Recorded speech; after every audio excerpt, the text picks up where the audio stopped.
Mesdames et messieurs, bonjour et bienvenue à ce panel intitulé « Ambition et perspectives de la jeunesse africaine en matière de développement, de mobilité, d'innovation et de mentorat dans le sport ». Si l'Afrique regorge de talents exceptionnels, il reste cependant un défi majeur à relever. Comment soutenir les nouvelles générations dans le domaine du sport? Aujourd'hui, nous avons l'honneur de recevoir des experts et des légendes du sport africain et international, chacun apportant une expérience unique qui enrichira ce débat. Ensemble, nous allons réfléchir aux moyens de bâtir un nouveau environnement propice au développement des jeunes talents locaux. Sans plus tarder, permettez-moi d'introduire nos intervenants et de les appeler sur scène. Madame Bigué Ndiaye, s'il vous plaît.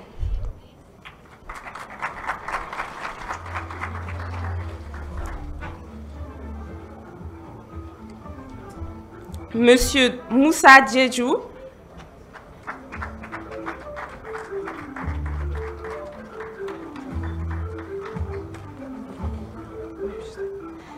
Monsieur Mohamedou Moustapha Sall.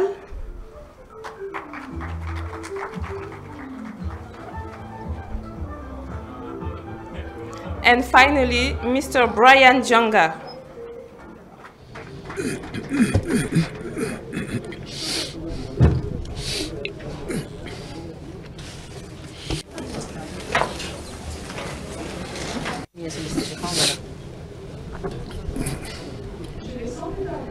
Without any further ado, I'm going to start. Le mentorat aujourd'hui joue un rôle clé dans l'accompagnement des jeunes athlètes et entrepreneurs sportifs. Pouvez-vous nous donner votre avis sur ce sujet, s'il vous plaît?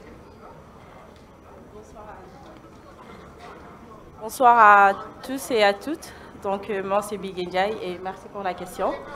Donc, pour moi, je pense que le mentorat est un élément essentiel du développement des jeunes athlètes. Et quand je repense à mon parcours, je réalise à quel point avoir des mentors et des modèles m'a vraiment aidé à évoluer, tant sur le plan professionnel que sur le plan personnel.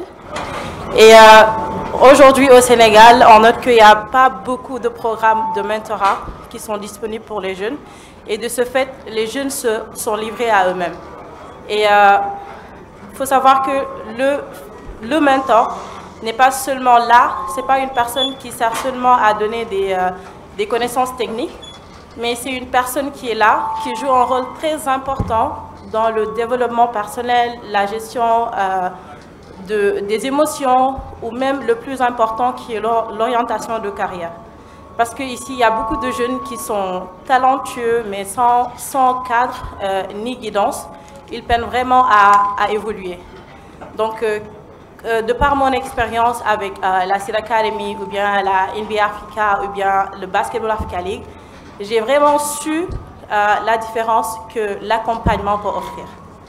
Parce que ces jeunes qui sont là, qui n'ont pas de guidance, ne savent pas le chemin qu'ils vont prendre. Et le fait d'avoir un mentor qui est là, le mentor va être là pour t'ouvrir les portes et vraiment vous faire comprendre les possibilités qui sont là, qui existent pour toi en tant que jeune dans le milieu du sport. Parce que beaucoup de jeunes sont perdus parce qu'il n'y a pas de mentorat, ils ne savent pas le chemin à prendre. Donc d'avoir ces mentors qui sont là pour ces jeunes vont vraiment leur permettre de savoir les opportunités qui sont là pour eux.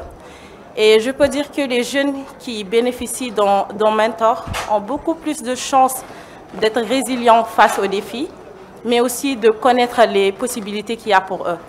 Et pour moi, de structurer des programmes solides de mentorat pourra vraiment permettre d'avoir un impact solide, durable sur cette génération et de aussi les donner les outils nécessaires pour vraiment réussir. Merci. Merci à vous, Madame Ndiaye. Et quant à vous, Monsieur Moussa Diédhiou, en tant que jeune leader et de par votre parcours et votre expérience, est-ce que vous pouvez nous parler des barrières que vous avez pu rencontrer tout au long de ce parcours? Merci beaucoup Fatima et merci tout le monde d'avoir répondu présent à cet appel solennel qui met en exergue l'industrie sportive africaine. Donc moi c'est Moussa Diédhiou, comme l'a souligné la modératrice Fatima. Je suis IOC Young Leader qui est un programme du Comité international olympique. Et pour revenir sur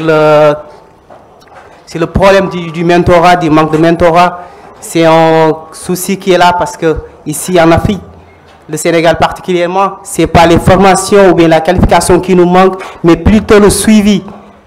Comment ces jeunes diplômés sont suivis durant leur carrière post-formation académique. Donc, en tant qu'IOC Young Leader, j'ai eu cette opportunité de bénéficier de cette expérience, de cette expertise du Comité international olympique qui m'a permis de pouvoir canaliser mes ambitions, de pouvoir canaliser mes volontés et pouvoir projeter cette vision dans l'industrie sportive. Donc, pour aussi revenir sur les barrières qu'on fait face en tant que jeune africain, en tant que jeune du mouvement sportif africain, on n'a pas cette opportunité de pouvoir grandir ou bien de pouvoir évoluer dans une stratégie de mentorat structurée. Aujourd'hui, il y a pas mal de stratégies qui peuvent être développées afin de permettre cette jeunesse africaine de pouvoir exprimer leur potentiel, leur talent. Aujourd'hui, on a des stratégies comme la coopération internationale. En ma qualité de chargé de mission de coopération du Comité olympique français, on peut voir de loin quelles sont ces stratégies ou bien comment ces stratégies peuvent-ils être bénéfiques à toute une jeunesse. Aujourd'hui, l'Afrique est le plus jeune continent, comme on peut le dire, et l'Afrique, il y a durant ou bien pendant les prochaines 10 années, l'Afrique va abriter pas mal de jeux. Là, on est en Dakar. On va parler en l'occurrence des Jeux olympiques de la jeunesse Dakar 2026. Au-delà de ça, on aura la Coupe d'Afrique qui viendra au Maroc, les Jeux africains de la jeunesse. Donc, tous ces jeux seront une opportunité pour la jeunesse africaine de pouvoir s'exprimer, de pouvoir exposer leur talent au regard du monde. Maintenant, pour que ces jeunes diplômés africains puissent exposer leur talent, il faut qu'il y ait un accompagnement post-formation. Il faut qu'il y ait des stratégies qui leur permettra de pouvoir canaliser leurs ambitions et pouvoir contribuer à la réalisation de ces projets. Merci beaucoup. Merci à vous. Monsieur Moustapha Sall, j'aimerais vous demander, en tant que jeune professionnel dans le monde de l'événementiel, quels défis et de par votre expérience, quels défis vous avez pu rencontrer? Merci beaucoup. Avant même de répondre à votre question, je tenais à préciser que moi aujourd'hui, je suis fier d'être là parce qu'il y a un des intervenants qui parlait de faire un système de suivi avec les événements que la société Diapo organise. Et moi, je dirais qu'aujourd'hui, je suis le produit de Diapo SA et je suis le produit de CISA. Parce qu'en 2007, j'étais là en tant que volontaire. Et aujourd'hui, je peux dire 18 ans ou bien 19 ans après, je suis là en tant qu'intervenant. Et merci à M. Djamil Faye de m'avoir donné cette opportunité et à toute l'équipe de Diapo SA qui m'ont donné aussi l'opportunité d'apprendre en tant que jeune et aujourd'hui en être là. Pour revenir à votre question, oui, il y a des difficultés pour accéder aux événements sportifs internationaux et même continentaux, pour ne pas dire national, à cause des problèmes de mentorship. Et moi aujourd'hui, je dirais que des organisations comme l'ACNOA ou bien les comités nationaux olympiques pourraient, à part l'effort qu'ils sont en train de faire sur la jeunesse, pourraient peut-être, par exemple, essayer à avoir des programmes de volontariat sur les Jeux olympiques. Imaginez-vous, par exemple, si aujourd'hui, avec Paris 2024, ils avaient eu 10 à 15 jeunes qui sont sponsorisés par l'ACNOA ou bien de par les comités nationaux olympiques. Ces jeunes-là, dans les prochains Jeux, ils auront de l'expérience et ils pourront devenir des coordinateurs. Et c'est cette forme ces genres de programmes qu'aujourd'hui, nous, en tant que jeunesse, on voudrait avoir ces appuis des institutions du sport afin qu'on puisse ne pas avoir des problèmes là où nos confrères européens, américains et même latine, et ils ont les supports de leur comité national olympique, et même ils ont des systèmes de mentorship qui est là. Et voilà, je m'en dirais que j'ai eu la chance, je dirais pas que je suis qualifié, mais j'ai eu la chance aujourd'hui de côtoyer, comme j'avais dit, la société Diapo SA à bas âge, et j'ai un peu compris. Et ça, aujourd'hui, il y a un manque de compréhension. L'outil de mentorship n'est pas présent dans les établissements. Aujourd'hui, c'est rare de voir un jeune, si tu poses un jeune une question à propos des opportunités qu'on puisse avoir dans le sport. C'est rare de voir un jeune qui puisse répondre à cette question. Et je me rappelle, je vais donner une anecdote avant de couper. Je me rappelle dans les jeux, les premiers jeux de plage au Cap-Vert, quand je suis arrivé au bureau de Philomena Fortes, il m'a posé cette question.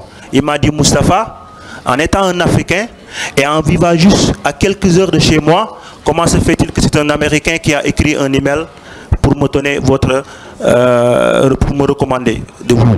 Donc, c'est ça le problème qu'on a aujourd'hui, et j'appelle à toutes les institutions, principalement ceux du Sénégal, à mettre en place des programmes de mentorship, parce qu'aujourd'hui, les Américains, les Européens, ils sont dans toutes les organisations internationales. Il n'y a que l'Afrique qui n'existe pas là-bas. Et aussi, je vais vous dire une chose, ça fait presque 21 ans que le département de l'Afrique n'est pas occupé par un Africain. C'est depuis 2004 dans les Jeux Olympiques. C'est des personnalités d'autres nationalités qui gèrent l'Afrique. Ma question est de savoir, l'Afrique manque d'experts? Ça, c'est ma question que je pose aujourd'hui à toutes les autorités africaines et sénégalaises même. Est-ce que l'Afrique manque des experts? Et je vous dis aujourd'hui, la dernière personne africaine à occuper ce poste se nomme M. Djamil Faye, et c'était en Athènes 2004. Imaginez-vous, tout ce temps, c'est d'autres pays, c'est d'autres personnes venant d'autres pays qui occupent cette position. Donc, merci beaucoup, et voilà, c'était tout. Merci beaucoup. Merci à vous.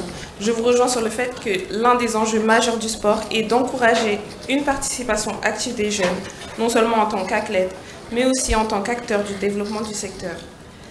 J'aimerais aborder le thème des technologies avec vous, Madame Diagne.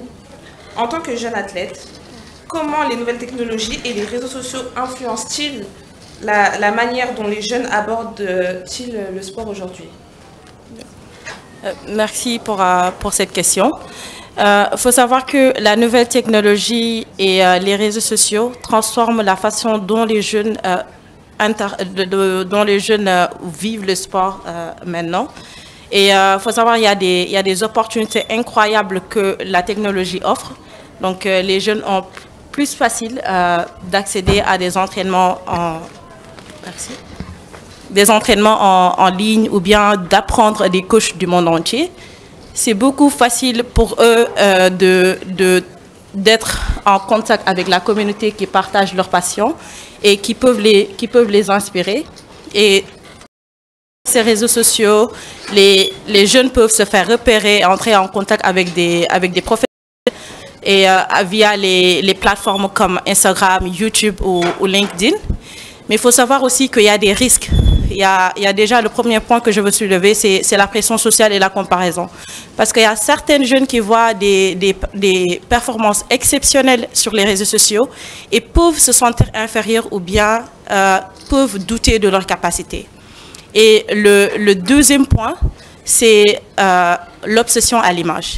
Donc, il y a beaucoup de jeunes qui privilégient le show sur les réseaux sociaux au détriment du travail réel qu'ils doivent faire.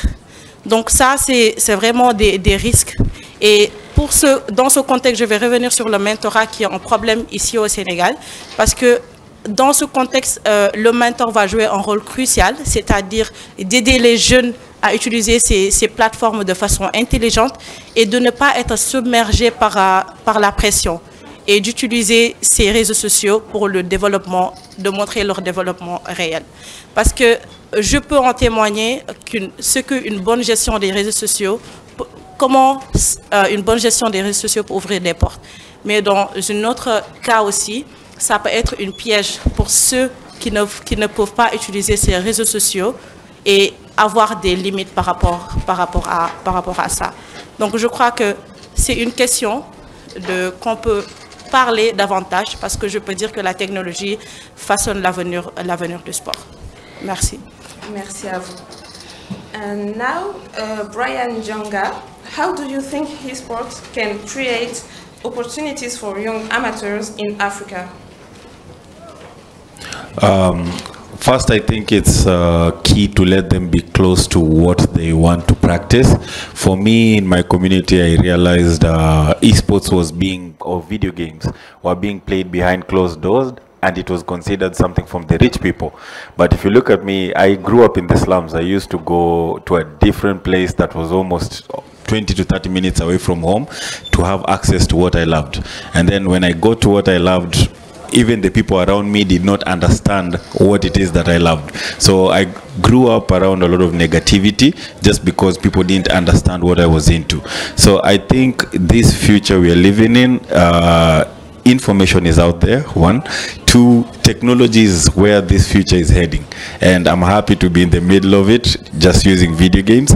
In this sense, I believe that the youth should be brought closer, like sat down and listened to into what they do. You see, right now, if you see them dancing on TikTok, as an adult, you wouldn't understand because TikTok was not there 5 or 10 years ago, right? But for the youth right now, that is it. So I think instead of castigating or thinking it's bad, because I believe the way African structure is what you don't understand is bad. But what you don't understand is what you don't. Mais je pense que Or let people who know about what is going on explain to you, or watch them do it. Se rapprocher des personnes qui savent vous expliquer. Et je ne pense pas que ça négative. Need more spaces to talk about things like this, to encourage our leaders, you know, to support us, the young ones. Okay, I'm on the older side, but the young ones, we need their support. Without them, we can't move forward. But also to get them to understand is going to take us a lot of time. So instead of us trying to reach them, I think we should reach somewhere in the middle where the leadership comes to. D'aller vers eux, on peut se rencontrer au milieu et puis essayer de trouver des solutions durables. C'est ce qu'est le futur et c'est sur ce modèle dont on doit aller. Donc, quels sont vos conseils pour quelqu'un qui veut entrer dans cette industrie? Je pense que c'est une règle de base. Si quelqu'un veut faire quelque chose, c'est tout à propos de la passion. La passion, c'est la base. Et par rapport à ma carrière, lorsque j'ai commencé l'e-sport en 2013, personne n'y croyait et je perdais tous mes jeux jusqu'à 2015. Et lorsque j'ai gagné une compétition en 2015, je me suis j'ai réalisé que c'est ce que je voulais faire. J'ai été patient et ça m'a pris du temps pour comprendre le jeu, mais avant tout, j'aimais ce que je faisais, même si je n'avais pas de gain sur cela, mais je comprenais déjà que c'était le futur. Tous les jours, je me suis entraîné pour être le meilleur joueur possible et je dis que pour être bon, il faut faire un travail. Vous devez être dur à l'intérieur, vous devez travailler, vous devez aimer ce que vous faites. Mais une fois que vous l'aimez, je pense que vous pouvez aller n'importe où. Et le plan, c'est, je suis très content de rencontrer un athlète comme Paul Tergat. Lui, c'est une légende, mais par rapport à l'e-sport, je pense que c'est tout, c'est la passion, que ça soit l'art, la photographie, les films. Chaque acteur dans son milieu doit aimer ce qu'il fait pour être le meilleur dans ce milieu-là. Donc, c'est pas comme le micro-ondes. Il ne faut pas s'attendre à des résultats rapides. Parfois, il faut prendre son temps. C'est un travail de longue haleine et il faut essayer de conseiller cela aux jeunes pour qu'ils comprennent. So I think that I don't have any question left. We have 6 minutes left. So if you have something to add, you can go ahead about the new technology. Do you?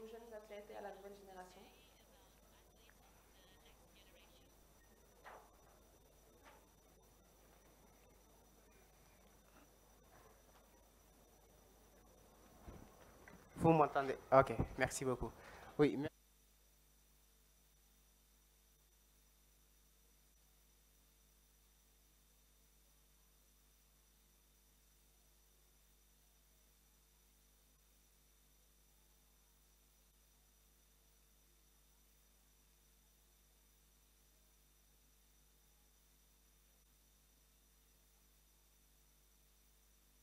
A lancé une promotion cette année et parmi les 5000 postulants, 2000 étaient africains.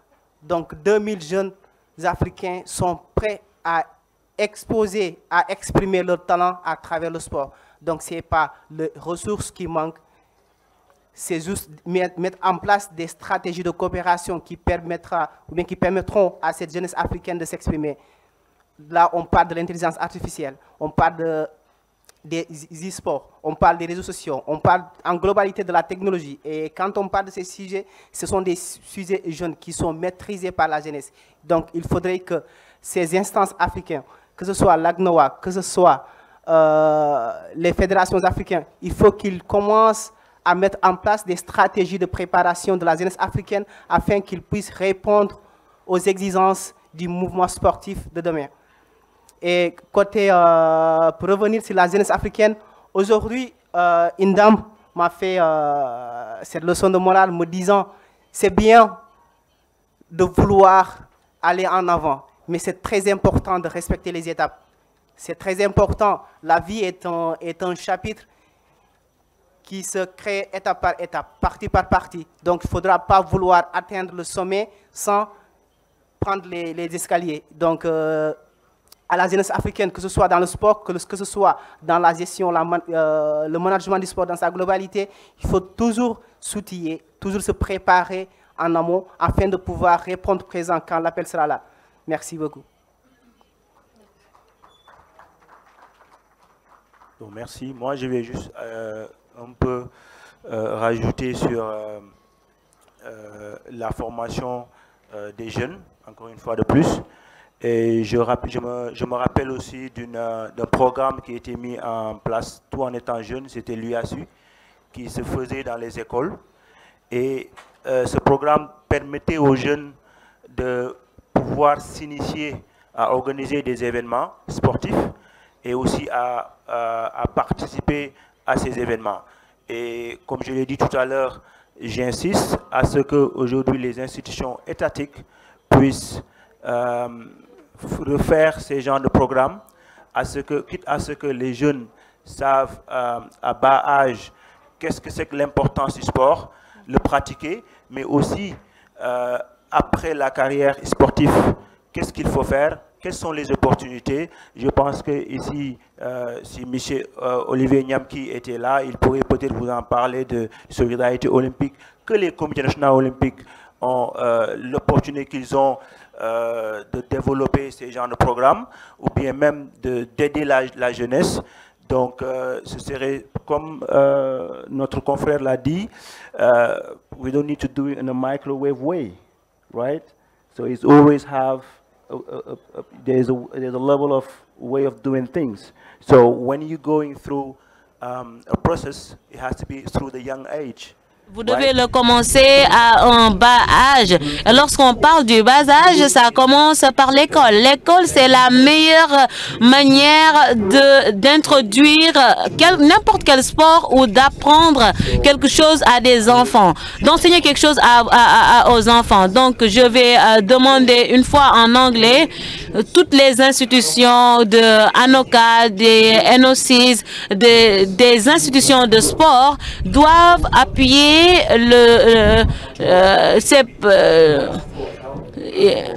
donc il faut jamais demander de l'aide, il faut demander de l'appui. C'est ce que je voulais dire. Merci beaucoup.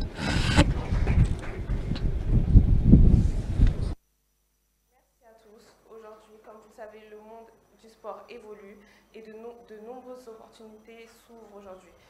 Aujourd'hui, les facteurs comme la technologie et le mentorat ne sont pas négligeables. Merci beaucoup. Merci. C'est bon. That's very good.